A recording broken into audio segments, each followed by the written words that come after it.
மீண்டும் சென்னையில் தற்போது தலை தூக்கும் பைக் சாகசமாக உள்ளது. அதாவது சென்னை சாலையில் பேரிகார்டுகளை இழுத்து கொண்டு பைக் சாகசம் செய்த வீடியோ தற்போது சமூக வலைதளங்களில் வைரலாகி வருகிறது.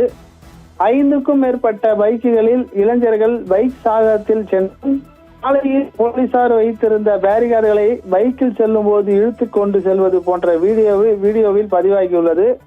அடையார், பெசநகர் உள்ளிட்ட பகுதிகளில் இளைஞர்கள் அதிவேகமாக வீலிங் செய்து கொண்டு பைக் சாகசத்தில் ஈடுபட்டு அவர்களே தங்களது சமூக வலைதளங்களில் பதிவேற்றுள்ளனர். பொதுவாக சென்னை மற்றும் ஈசிஆர் சாலைகளில் விடுமுறை நாட்களில் மற்றும் நள்ளிரவில் பைக் சாகசம் செய்வது அதிகமாக நடைபெற்று வந்தது. இதனால் அதிக அளவில் விபத்துகளும் ஏற்பட்டது. இது தடுக்கும் வகையில் இரவு நேரங்களில் போலீசார் சாகசம் செய்யும் நபர்களை தடுக்கும் வகையில் கண்காணிப்பில் ஈடுபட்டு பலமுறை தடுத்து வந்தனர். இந்த நிலையில் மீண்டும் சென்னையில் பைக் சாகசம் வீலிங் செய்வது போன்ற அதெல்லாம் தலை தூக்கியுள்ளது. இந்த நிலையில் நேற்று சென்னை சாலையில் இளைஞர்கள் பைக் சாகசம் செய்தும் சாலையில் காவல்துறை சார்பில் வைக்கப்பட்டுள்ள பேரிகார்டுகளை இழுத்தும் அதை வீடியோ எடுத்து லைக்குகளுக்காக சமூக வலைதளங்கள் பதிவிட்டது தற்போது சர்ச்சையை ஏற்படுத்தியுள்ளது.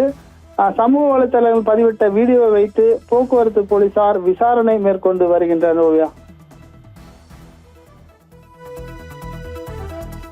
சென்னை அடையார் சாலையில் ஆபத்தான வகையில் பைக் சாகசத்தில் ஈடுபட்ட இளைஞர்களின் வீடியோ வெளியாகி அதிர்ச்சியை ஏற்படுத்தியிருக்கிறது. முக்கிய செய்தியாக பார்த்தோம், அந்த காட்சிகளையும் தற்போது பார்த்தோம். இது குறித்த கூடுதல் விவரங்களை நமது செய்தியாளர் குமாரவணியிடம் கேட்டோம்.